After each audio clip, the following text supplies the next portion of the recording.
Okay, so if you're starting out as an editor in the corporate or the documentary or even the low-end commercial space, I want to share with you 2 skills that will make you invaluable to a client or to a production company. And because I want to give you the most value in the shortest amount of time, I'm going to try to keep it to 1 minute each. The first skill is taking bad footage and turning it into something that looks pretty good. See, it's always awesome to get a drive onto your desk that has great footage and you just think, oh man, I can just take this to the next level in my edit, but that's not always going to be the case. You're going to get stuff that's shot on phone, that's out of focus, the color's off, the white balance is off. So you want to build your bag of tricks for making bad footage look good. Some of the things that I do, I love using light leak transitions, some After Effects templates and treatments, some overlays, different ways to frame vertical shots next to each other to fill up a horizontal frame. Of course, the good old Ken Burns, the blurring out vertical footage behind a vertical frame. All those things are really, really great. And you just want to practice, see what works best for you. And of course, picking great music, cutting on the beat, just making a really smooth, clean edit as best as you can out of bad footage will make you really invaluable to a client,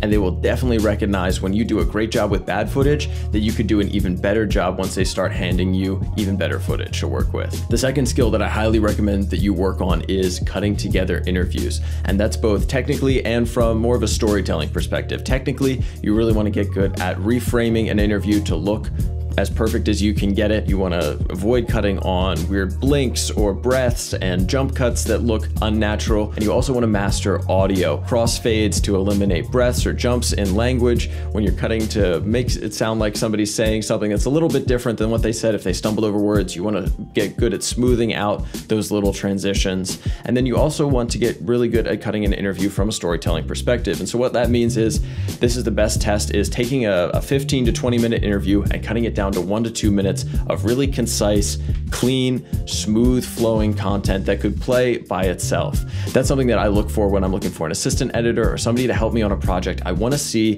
that they can take raw interview footage, make sense of it, comprehend it, and cut it together in something that's concise and flows really smoothly. Of course, there are a million and one ways that you can end up using an interview. You might need more of an interview, you might need less of it. It might just be little bits of sound bites here. But if you can take raw interview footage and turn it into something that at least flows pretty well by itself, that's such an invaluable skill set, and you will make yourself really useful to any editor, any production company, or any client that you work with. So that's 2 skills that will really help you when you are starting out, getting your foot in the door. I did make a video on shortcuts for cutting interviews, some of the things that I do if you want to check that out. And otherwise, I'll see you in the next one. All right, Drew, do your magic.